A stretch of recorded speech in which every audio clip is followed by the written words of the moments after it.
Hello friends, स्वागत है आपका हमारे इस यूट्यूब चैनल सरकारी जॉब साथी में। फ्रेंड्स, अपने आज के इस वीडियो में हम आपसे बात करेंगे कि 12th या ग्रेजुएशन के बाद आप सरकारी बैंक में नौकरी कैसे पा सकते हैं। यदि आपने अपनी 12th क्लास और ग्रेजुएशन कंप्लीट कर लिया है तो आप गवर्नमेंट बैंक में अपनी नौकरी कैसे कर सकते हैं, कैसे पा सकते हैं। सरकारी बैंकों में कौन कौन सी वो पोस्ट होती हैं फ्रेंड्स जिनके लिए आप लोग अप्लाई कर सकते हैं, और इन पोस्टों पर आपको कितनी सैलरी जो है वो गवर्नमेंट बैंकों में मिल पाती है, और आपको इन पोस्टों पर किस प्रकार का वर्क, किस प्रकार का काम जो है वो सरकारी बैंकों में करना होता है। तो फ्रेंड्स, इन तमाम टॉपिक्स पर आज के इस वीडियो में आप लोगों के साथ में डिस्कस करने वाला हूं, विस्तार से चर्चा करने वाला हूं। अगर आप भी फ्रेंड्स सरकारी बैंक में अपना करियर बनाने का सपना देख रहे हैं तो फ्रेंड्स आज का ये वीडियो आप लोगों को काफ़ी हेल्प करेगा। तो चलिए शुरू करते हैं फ्रेंड्स अपने आज के इस वीडियो को। तो फ्रेंड्स, सबसे पहले अपना आज का ये वीडियो शुरू करें उससे पहले आपसे रिक्वेस्ट है कि आप हमारे आज के इस वीडियो को एंड तक ज़रूर देखें, स्किप बिल्कुल ना करें। चलिए फ्रेंड्स, शुरू करते हैं वीडियो को।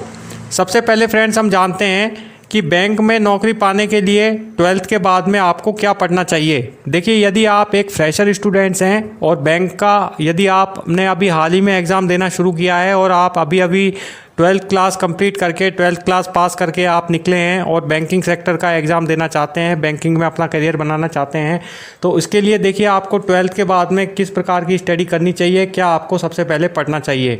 तो देखिए, 12th के बाद में आपको बैंकिंग कोर्स जो है वो फ्रेंड्स ज्वाइन करना चाहिए। सबसे पहले 12th के बाद में बैंकिंग कोर्स में बैचलर ऑफ अकाउंटिंग और फाइनेंस एक बेहतर ऑप्शन आप लोगों के लिए हो सकता है बैंकिंग सेक्टर का, बैंक में तैयारी करने का। यदि आप बैंक की तैयारी करना चाहते हैं तो यहाँ नॉलेज के लिए हम आपको बता दें फ्रेंड्स कि यह एक 3 इयर्स का डिग्री कोर्स होता है बैचलर ऑफ अकाउंटिंग और फाइनेंस का, जिसको करने के बाद में कैंडिडेट्स को अकाउंटिंग और फाइनेंस फील्ड की बहुत अच्छी नॉलेज जो है वो फ्रेंड्स उसमें आ जाती है, जिससे वो बैंक का एग्ज़ाम देने के लिए अच्छे से प्रिपेयर भी हो जाता है।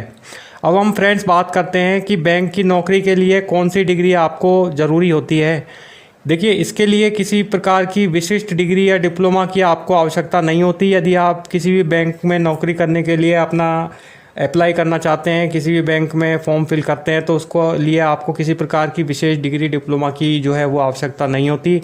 लेकिन अकाउंट या फाइनेंस का कैंडिडेट यदि आप हैं तो वो आपके लिए एक प्लस पॉइंट वो जो है वो फ्रेंड्स हो सकता है। यदि आप अकाउंट या फाइनेंस की यदि आपने अच्छी नॉलेज ले रखी है, जैसे मैंने आपको बताया कि बैंकिंग कोर्स जो होता है वो आप ज्वाइन कर सकते हैं, जिसमें अकाउंटिंग फाइनेंस की नॉलेज आपको अच्छे से मिल पाती है। तो यदि आपने अकाउंटिंग और फाइनेंस की आपको नॉलेज है, उससे पढ़े हुए यदि आप कैंडिडेट्स हैं, तो वो आपके लिए प्लस पॉइंट जो है वो बैंकिंग सेक्टर में एग्ज़ाम देने के लिए हो सकता है।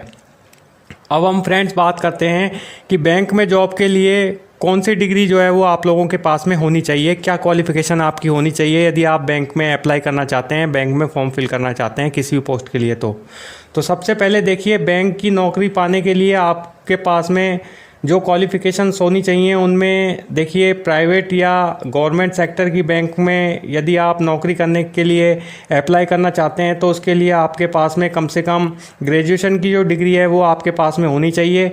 यदि आपने ग्रेजुएशन कंप्लीट कर रखा है किसी भी स्ट्रीम से, किसी भी सब्जेक्ट से आप ग्रेजुएशन आपने कर रखा है, पढ़ रखे हैं, ग्रेजुएशन पास कर रखा है, तो आप बैंक में प्राइवेट और गवर्नमेंट सेक्टर की बैंकों में एग्ज़ाम देने के लिए जो है वो फ्रेंड्स प्रिपेयर हो जाते हैं। जबकि गवर्नमेंट सेक्टर की बैंक में किसी भी सब्जेक्ट से यदि आपने ग्रेजुएशन कर रखा है, साइंस कॉमर्स आर्ट से किसी भी सेक्टर से आप पढ़े हुए हैं, कैंडिडेट्स हैं, और आप गवर्नमेंट सेक्टर की बैंक में यदि आप अप्लाई करना चाहते हैं तो आप किसी भी सब्जेक्ट से पढ़े हुए हैं, किसी स्ट्रीम से आपने यदि ग्रेजुएशन कर रखा है, तो आप ऐसे कैंडिडेट्स को जो है वो प्रेफरेंस दी जाती है। वहीं प्राइवेट सेक्टर की बैंक में यदि आप फाइनेंस या उससे रिलेटेड यदि आपने ग्रेजुएशन कर रखा है, डिग्री का कोर्स कर रखा है, तो ऐसे कैंडिडेट्स को जो है वो प्रेफरेंस जो है वो फ्रेंड्स मिलती है। यदि आप प्राइवेट सेक्टर की बैंक में अप्लाई करना चाहते हैं तो आप फाइनेंस से और उससे रिलेटेड किसी से भी आपने ग्रेजुएशन कर रखा है तो आपको प्रेफरेंस मिलती है। तो इस तरह से फ्रेंड्स आप लोगों के पास में क्वालिफ़िकेशंस होनी चाहिए ग्रेजुएशन की, यदि आप बैंक के प्राइवेट और गवर्नमेंट सेक्टर की बैंकों में यदि अप्लाई करना चाहते हैं, एग्ज़ाम देना चाहते हैं। तो अब हम बात करते हैं फ्रेंड्स कि यदि आप बीए के कैंडिडेट्स हैं और यदि आपने 11th 12th आर्ट्स से पढ़ रखा है और उसके बाद में आपने बीए कर लिया, ग्रेजुएशन कंप्लीट कर लिया आर्ट्स से, तो ऐसे कैंडिडेट्स यदि बैंकिंग सेक्टर की नौकरी करना चाहते हैं तो वो उसके लिए कैसे अप्लाई कर सकते हैं।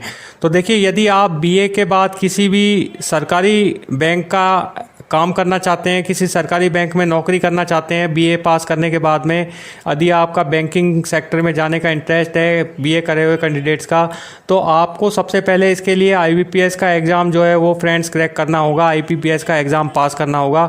उसके बाद ही जो है वो आप आगे के एग्ज़ामों के लिए जो है अप्लाई कर पाएंगे। वहीं अगर आप स्टेट लेवल की अगर बात करें हम, तो बीए पास करे हुए कैंडिडेट्स यदि स्टेट बैंक में यदि जॉब करना चाहते हैं तो उनको एसबीआई का एग्ज़ाम जो है वो पास करना होगा, वो क्रैक करना होगा। और इसके अलावा फ्रेंड्स यदि और बाकी जो अन्य प्राइवेट बैंक हैं जैसे कि यस बैंक और भी अन्य बैंकें होती हैं, उनमें भी अपने अलग अलग लेवल पर जो है वैकेंसी निकाली जाती है फ्रेंड्स, उनमें भी आप अलग से जो फॉर्म जो है वो फ्रेंड्स फिल कर सकते हैं बीए करे हुए कैंडिडेट्स। वहीं उसी के अलावा आपको उसके अकॉर्डिंग भी जो है आवेदन करना होगा, अपना एप्लीकेशन फॉर्म भी फिल करना होगा। और फिर एप्लीकेशन फॉर्म के बाद में आपको उस एग्ज़ाम को अच्छे से क्लियर भी करना पड़ेगा यदि आप बीए से पढ़े हुए स्टूडेंट्स हैं तो, और बैंकिंग सेक्टर में अपना करियर बनाना चाहते हैं तो। अब हम फ्रेंड्स बात करते हैं कि बैंकिंग सेक्टर में एग्ज़ाम में कौन कौन से सब्जेक्ट जो हैं वो आपके आते हैं। यदि आप बैंक की परीक्षा देते हैं, बैंक का एग्ज़ाम देते हैं, तो कौन कौन से सब्जेक्ट से रिलेटेड जो हैं वो आपसे क्वेश्चन उसमें सब्जेक्ट से पूछे जा सकते हैं। तो देखिए, सबसे पहले बैंक की किसी भी आप एग्ज़ाम की तैयारी कर रहे हैं, कोई सी बैंक की तैयारी कर रहे हैं, तो इसमें 4 मेन जो सब्जेक्ट हैं वो इससे रिलेटेड क्वेश्चन आपसे हर बैंक के एग्ज़ाम में पूछे जाते हैं, जिसमें इंग्लिश लैंग्वेज है यानी अंग्रेज़ी भाषा, रीजनिंग तर्क शक्ति जिसको हम बोलते हैं, तर्क क्षमता, मात्रात्मक योग्यता न्यूमेरिकल एबिलिटी मैथ से जुड़े हुए क्वेश्चंस, और इसके अलावा सामान्य जागरूकता जीके से जुड़े हुए क्वेश्चंस। इन 4 मेन सब्जेक्ट से जुड़े हुए रिलेटेड क्वेश्चन जो हैं आपके किसी भी बैंकिंग सेक्टर के एग्ज़ाम में आप लोगों से पूछे जाते हैं। इसके अलावा जो लगभग सभी प्रमुख बैंकिंग परीक्षाओं में मेन होते हैं, यानी हर किसी भी बैंक का अगर आप एग्ज़ाम दोगे तो अंग्रेजी, तर्क क्षमता, रीजनिंग, मात्रात्मक योग्यता और सामान्य जागरूकता से रिलेटेड इन 4 विषयों से रिलेटेड क्वेश्चंस जो हैं विषयों से जुड़े हुए आपसे किसी भी बैंकिंग सेक्टर के एग्ज़ाम में जो हैं वो आप लोगों से पुटअप किए जाएंगे। वहीं कुछ अन्य बैंकें ऐसी भी होती हैं जो कि कंप्यूटर जागरूकता यानी कंप्यूटर एबिलिटी और बैंकिंग नॉलेज से जुड़े हुए क्वेश्चन भी उन बैंक के एग्ज़ाम में आप लोगों से पूछे जा सकते हैं।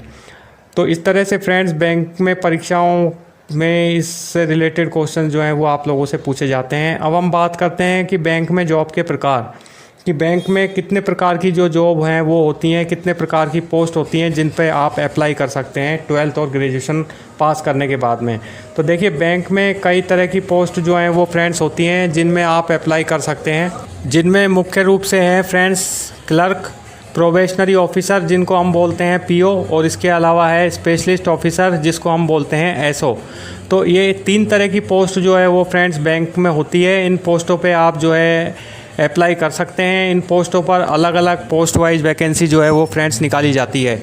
क्लर्क की पोस्ट पे, प्रोबेशनरी ऑफिसर की पोस्ट पे और स्पेशलिस्ट ऑफिसर की पोस्ट पे, इन तीनों ही पोस्टों पे अलग अलग वैकेंसी जो है वो बैंक के द्वारा फ्रेंड्स निकाली जाती है। इन पोस्टों पे आप चाहें तो जिस भी पोस्ट पे अप्लाई करना चाहते हैं तो आप उस पर अप्लाई कर सकते हैं। अब हम बात करते हैं फ्रेंड्स जॉब पाने की प्रोसेस के बारे में, कि बैंक में जॉब पाने का क्या प्रोसेस रहता है, क्या प्रक्रिया रहती है। तो देखिए, यदि आप किसी भी बैंकिंग सेक्टर का एग्ज़ाम देते हैं, किसी भी सरकारी बैंक की यदि आप तैयारी कर रहे हैं परीक्षा की, तो उसके लिए आपको कौन कौन सी पोस्ट के लिए एग्ज़ाम देना होगा, किस प्रकार का एग्ज़ाम देना होगा। तो देखिए, सरकारी बैंक में नौकरी पाने के लिए आपको कुछ एग्ज़ाम देने होते हैं। जैसे सबसे पहले क्लर्क की पोस्ट की हम बात करते हैं, तो क्लर्क की पोस्ट के लिए यदि आप फॉर्म फिल करते हैं, इसके लिए अप्लाई कर रहे हैं, तो आपको आईबीपीएस क्लर्क का एग्ज़ाम जो है वो फ्रेंड्स क्लियर करना होगा, क्रैक करना होगा। या फिर एसबीआई क्लर्क का एग्ज़ाम यदि आप दे रहे हैं तो एसबीआई क्लर्क का एग्ज़ाम जो है वो आपको पास करना होगा, क्रैक करना होगा। पीओ की पोस्ट के लिए बात करें तो प्रोबेशनरी ऑफिसर की पोस्ट के लिए आपको आईबीपीएस पीओ का एग्ज़ाम जो है वो फ्रेंड्स क्लियर करना होगा।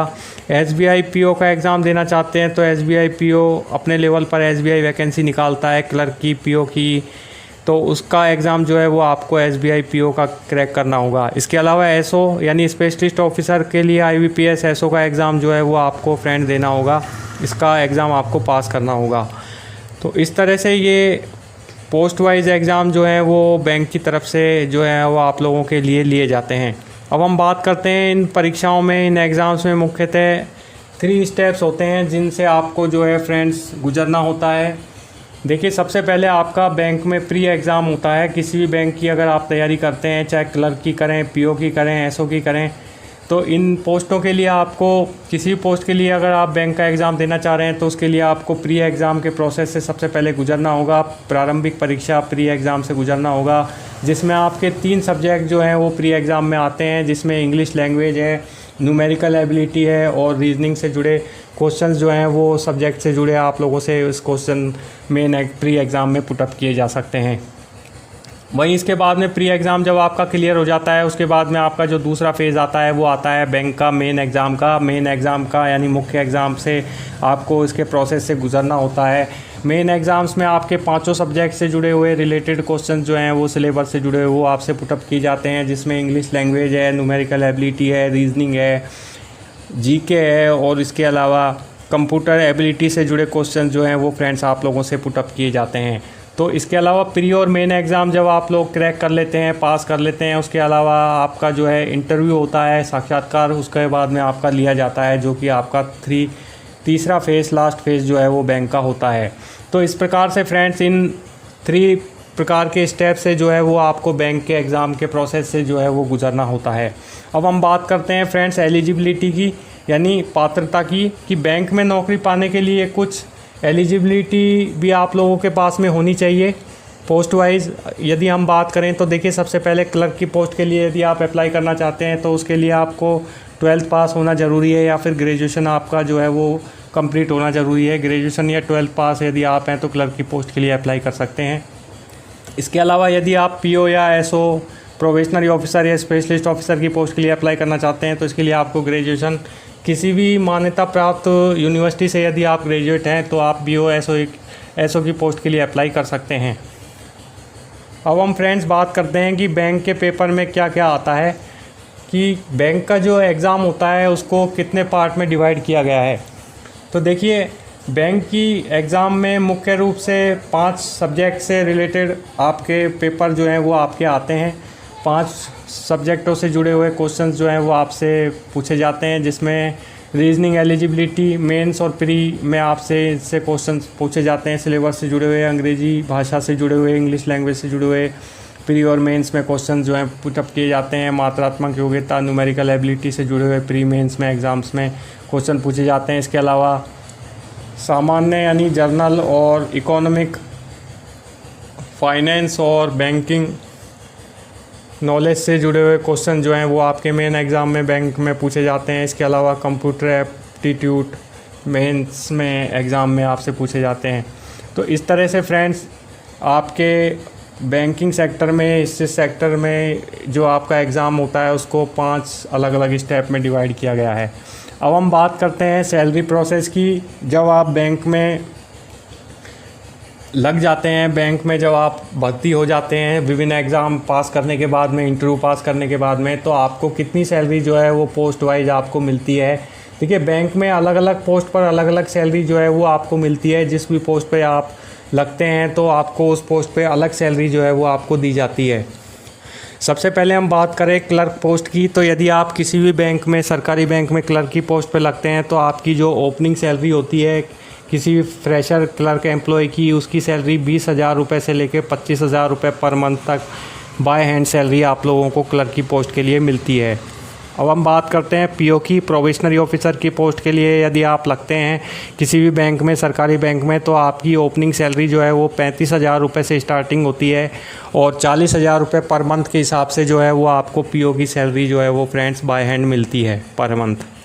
अब हम बात करते हैं एसओ की, यानी स्पेशलिस्ट ऑफिसर की पोस्ट के लिए। यदि आपने अप्लाई किया है और उसमें आप पास हो जाते हैं तो आपको सरकारी बैंक में स्पेशलिस्ट ऑफिसर की पोस्ट के लिए आपकी शुरुआती सैलरी 30,000 रुपये से लेके आपकी सैलरी शुरू होती है और 45,000 रुपये पर मंथ के हिसाब से बाय हैंड सैलरी आपको एसओ की पोस्ट के लिए फ्रेंड्स मिलती है। तो इस तरह से फ्रेंड्स आपको जो सैलरी है वो पोस्ट वाइज जो है बैंक में, सरकारी बैंक में मिलती है अलग अलग पोस्ट के हिसाब से। अब हम बात करते हैं इसके वर्क के बारे में, कि आपको इन पोस्टों पर जो है किस प्रकार का वर्क जो है वो सरकारी बैंकों में, बैंकिंग सेक्टर में, बैंक में करना पड़ता है। तो देखिए, आपको अलग अलग पोस्ट के लिए अलग अलग वर्क जो है वो फ्रेंड्स करना पड़ता है। बैंक में हर एम्प्लॉय का पोस्ट वाइज अलग अलग वर्क जो है वो डिसाइड किया जाता है। अलग अलग एम्प्लॉय को अलग अलग वर्क जो है वो फ्रेंड्स दिया जाता है बैंक में।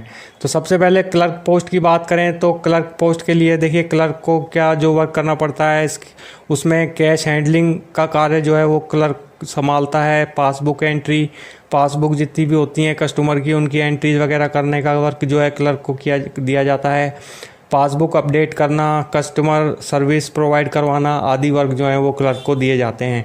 अब हम बात करते हैं पीओ की पोस्ट के लिए। प्रोविशनरी ऑफिसर जो पोस्ट होती है उस पर क्या वर्क जो है वो करना पड़ता है यदि आप पीओ की पोस्ट पे लगते हैं। तो पीओ की पोस्ट के लिए देखिए लोन अप्रूवल करवाना, लोन सैंक्शन करवाना, अकाउंट ओपनिंग करवाना यानी खाता खुलवाना, कस्टमर अट्रैक्शन, कस्टमर से संबंध बनाना, अच्छी कस्टमर से रिलेशन बनाना आदि वर्क जो हैं वो पीओ की पोस्ट के जो हैं वो फ्रेंड्स बैंक में रहते हैं। अब हम बात करें एसओ की, स्पेशलिस्ट ऑफिसर की, तो स्पेशलिस्ट ऑफिसर की जो पोस्ट होती है उस पर आईटी सपोर्ट, एचआर, मार्केटिंग और अन्य स्पेशलाइज्ड फील्ड्स में वर्क जो है वो एसओ बैंक का संभालता है।